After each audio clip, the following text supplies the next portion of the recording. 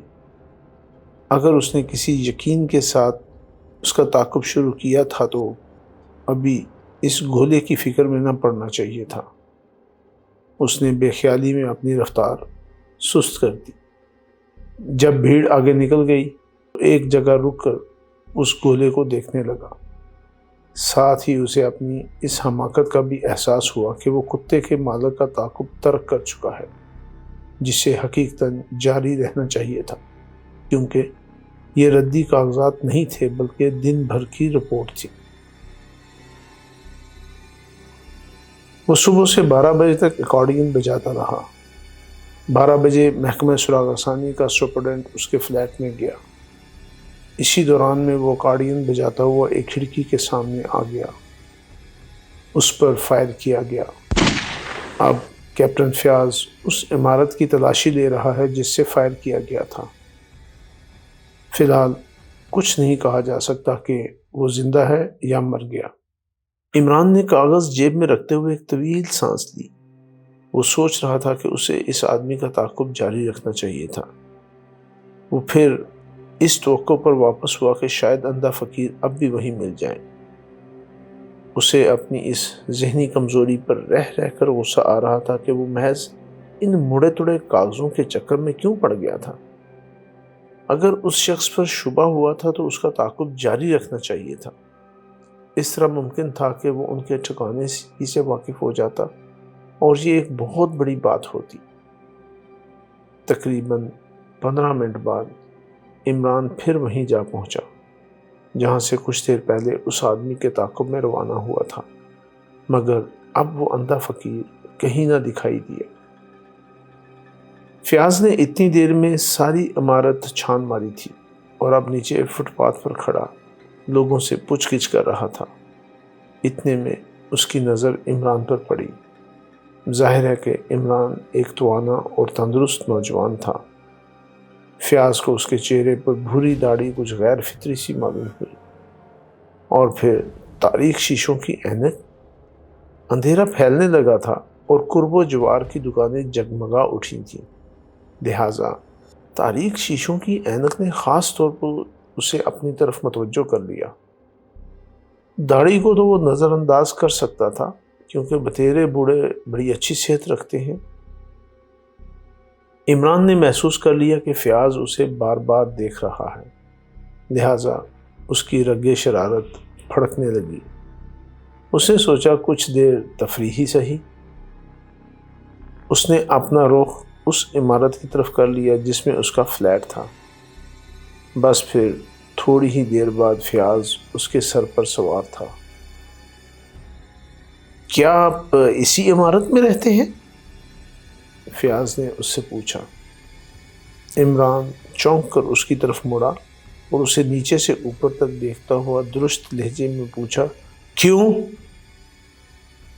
عمران کئی طرح کی آوازوں پر قادر تھا۔ کم از کم فیاض کے بس کا روک تو نہیں تھا کہ وہ اسے اس کی آواز سے پہچان سکتے۔ ویسے اسے اس کا درست لہجہ بہت گراں گزرا اور اس نے اپنے ایک ماتحت کی طرف مڑ کر کہا، انہیں چیک کرو۔ کیوں جناب، آپ اسی عمارت میں رہتے ہیں؟ ماتحت نے آگے بڑھ کر پوچھا۔ فیاض دوسری طرف متوجہ ہو گیا۔ کیوں؟ عمران کے تیور میں کوئی فرق نہیں واقع ہوا تھا۔ میں آپ سے سوال کر رہا ہوں۔ کیا میں کسی دیوار سے سوال کر رہا ہوں؟ عمران نے پھاڑ کھانے والے لہجے میں پوچھا۔ فیاض قریب ہی تھا اور سب کچھ سن رہا تھا۔ وہ بڑے غصیلے انداز میں عمران کی طرف مڑا۔ اس نے ماتحت سے کہا، انہیں بتاؤ، ان کے اہل و عیال کی خیریت نہیں پوچھی جا رہی، بلکہ یہ پولیس انکوائری ہے۔ عمران نے اس کے ماتحت سے کہا، آپ انہیں بتا دیجئے، میں بھی ایک ریٹائرڈ پولیس آفیسر ہوں، لیکن میں نے ایسی بچگانہ پولیس انکوائری آج تک نہیں دیکھی۔ فیاض کی آنکھیں سرخ ہو گئیں اور اس نے ہاتھ ہلا کر کہا، گاڑی میں بٹھاؤ اسے۔ چلیے جناب، ماتحت نے کہا۔ کہاں چلوں؟ کپتان صاحب کا حکم ہے کہ اس گاڑی میں تشریف رکھیے۔ چلیے چلیے، شکریہ، مجھے نکسن پارک کے قریب اتار دیجیے گا۔ ضرور ضرور، ماتحت نے طنزیہ لہجے میں کہا۔ عمران محکمہ سراغ رسانی کی اسٹیشن ویگن میں بیٹھ گیا۔ فیاض شاید ساری کاروائیاں ختم کر چکا تھا۔ ویسے اسے اس کے بعد عمران کے فلیٹ میں بھی جانا چاہیے تھا، لیکن اسے داڑھی والے پر اس شدت سے غصہ آیا تھا کہ وہ سب کچھ بھول گیا۔ گاڑی چل پڑی۔ فیاض اگلی سیٹ پر ڈرائیور کے پاس تھا اور عمران 2-3 سادہ لباس والوں کے ساتھ پچھلے حصے میں بیٹھا انہیں اکبر اور بیربل کے لطائف سنا رہا تھا۔ فیاض کا شبہ بڑھتا رہا، لیکن اس نے راہ میں کچھ نہیں کہا۔ دفتر کے قریب پہنچ کر اس نے عمران سے پوچھا، آپ ریٹائرڈ پولیس آفیسر ہیں؟ نہیں تو، عمران نے حیرت سے کہا۔ پھر شرمیلے لہجے میں بولا، میں تو سرسوں کے تیل کا بیپار کرتا ہوں۔ فیاض نے کچھ کہنا چاہا، لیکن پھر خاموش ہی رہا۔ وہ نہیں چاہتا تھا کہ ماتحتوں کی موجودگی میں بات بڑھے، کیونکہ کچھ دیر پہلے بھی یہ آدمی بڑی دیدہ دلیری سے اس کا مذاق اڑا چکا تھا۔ اپنے آفس میں پہنچ کر اس نے ماتحتوں کو چلے جانے کا اشارہ کیا۔ جب اسے یقین ہو گیا کہ آس پاس کوئی موجود نہیں ہے تو اس نے عمران سے کہا، اپنے دونوں ہاتھ اوپر اٹھا لو۔ فوراً ہی تعمیل کی گئی اور فیاض اس کی جامہ تلاشی لینے لگا۔ اس جامہ تلاشی میں وہ کاغذ اس کے ہاتھ لگا جو اندھے فقیر سے عمران تک پہنچا تھا۔ فیاض نے اسے پڑھا اور دانتوں پر دانت جکڑ لیے۔ وہ خون خوار نظروں سے داڑھی والے کو گھور رہا تھا۔ یہ کیا ہے؟ اس نے گرج کر پوچھا۔ جی بات دراصل یہ ہے کہ میں فلموں کے لیے مکالمے بھی لکھا کرتا ہوں۔ یہ درد جگر نامی سٹوری کے ایک موقع کا مکالمہ ہے۔ جی ہاں، بسمل کی آنکھ نامی فلم کی سٹوری میں نے ہی لکھی تھی۔ منشی بندے علی ترنم میرا نام ہے۔ جی ہاں۔ اپنی اینک اتارو، فیاض نے تحکمانہ لہجے میں کہا۔ کیا فائدہ جناب، پھر میں آپ کو دیکھ بھی نہ سکوں گا، اجالے میں مجھے کچھ دکھائی نہیں دیتا۔ فیاض نے اسے گریبان سے پکڑ کر اینک اتار دی۔ وہ پلکیں جھپکائے بغیر خلا میں گھورتا رہا، جیسے سچ مچ اندھا ہی ہو۔ اب میں بالکل بے ضرر ہوں جناب، اس نے ٹھنڈی سانس لے کر کہا۔ چاہے مجھے کنویں میں دھکیل دیجئے، خواہ شادی کرا دیجئے، جسم سے کھال الگ کر دی جائے گی، سمجھے؟ اینک کے بغیر کیسے سمجھ میں آئے گا؟ داڑھی والے نے مایوسی سے کہا اور دفتن فیاض کا ہاتھ گھوم گیا، لیکن یہ ضروری نہیں تھا کہ وہ ہاتھ اس کے جبڑے ہی پر پڑتا۔ سامنے دیوار تھی۔ بہرحال دوسرا گھونسا اٹھانے کی سکت فیاض میں نہ رہ گئی۔ اس نے بائیں ہاتھ سے میز پر رکھی ہوئی گھنٹی بجانی چاہی، لیکن عمران نے آگے بڑھ کر گھنٹی کو دوسری طرف کھسکاتے ہوئے آہستہ سے کہا، اپنی بے عزتی نہ کروائیے کپتان صاحب۔ اس بار فیاض نے اس کی آواز پہچان لی، کیونکہ وہ مصنوعی آواز میں نہیں بولا تھا۔ فیاض اپنا ہاتھ ملتا ہوا اسے برا بھلا کہنے لگا، پھر آنکھیں نکال کر غرایا، تم نے مجھے دھوکہ دینے کی کوشش کی ہے، میں تمہیں دیکھوں گا۔ جناب کپتان صاحب، آپ خام خواہ میرے کام میں حارج ہوئے ہیں۔ اس طرح میک اپ کر کے باہر نکلنا جرم ہے، فیاض نے کھا جانے والے انداز میں کہا۔ اور میک اپ کے بغیر مر جانا بڑا نیک کام ہے، کیوں کپتان صاحب؟ آپ کے 20 آدمی اس عمارت کے گرد و پیش تھے، پھر بھی مجھ پر گولی چلائی گئی۔ آپ اتنی دیر تک جھک مارتے رہے تھے، لیکن مجرم پر ہاتھ نہ ڈال سکے۔ پکڑا بھی گیا تو وہ یہی بیچارہ زندہ شہید۔ میں سر سلطان کو مطلع کرنے جا رہا ہوں کہ محکمہ سراغ ثانی عمران کی کوئی مدد نہیں کر سکتا، وہ خود اپنے افعال کا ذمہ دار ہے۔ ضرور مطلع کر دو، میں نے محکمہ سراغ ثانی سے کبھی درخواست نہیں کی کہ میری مدد کی جائے۔ کیا تمہیں یاد نہیں کہ محکمہ سراغ ثانی کتنی بار میری مدد کا محتاج رہ چکا ہے؟ فیاض کچھ نہ بولا۔ عمران نے میز سے اپنی اینک اٹھاتے ہوئے کہا، لاؤ وہ کاغذ مجھے دے دو۔ کاغذ ریکارڈ میں رکھا جائے گا، بات نہ بڑھاؤ، عمران نے ناخوشگوار لہجے میں کہا۔ تم نہیں جانتے کہ اس طرح تم کن معاملات میں حرج ہو رہے ہو۔ بات ضرور بڑھے گی، کیونکہ تمہاری وجہ سے شہر میں دہشت انگیزی شروع ہو گئی ہے۔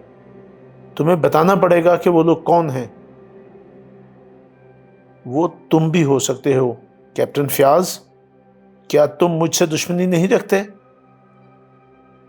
فیاض دانت پیس کر رہ گیا اور عمران دروازے کی طرف بڑھتا ہوا بولا، تم رکھو وہ کاغذ، مگر اتنے ذہین نہیں ہو کہ محض اس تحریر کے سہارے مجرموں تک پہنچ سکو۔ اس نے دروازہ کھولا اور باہر نکلا چلا گیا۔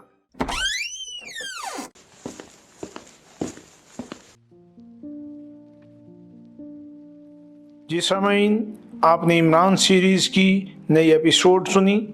مجھے یقین ہے کہ آپ ضرور اس سے محظوظ ہوئے ہوں گے۔ آپ کا قاری آپ سے اجازت چاہتا ہے، مگر جانے سے پہلے ہمارے چینل کو ضرور سبسکرائب کریں، اپنے دوستوں اور دیگر حلقہ احباب میں بھی اسے شیئر کریں۔ ملتے ہیں کچھ دیر کے بعد نئی ایپیسوڈ کے ساتھ۔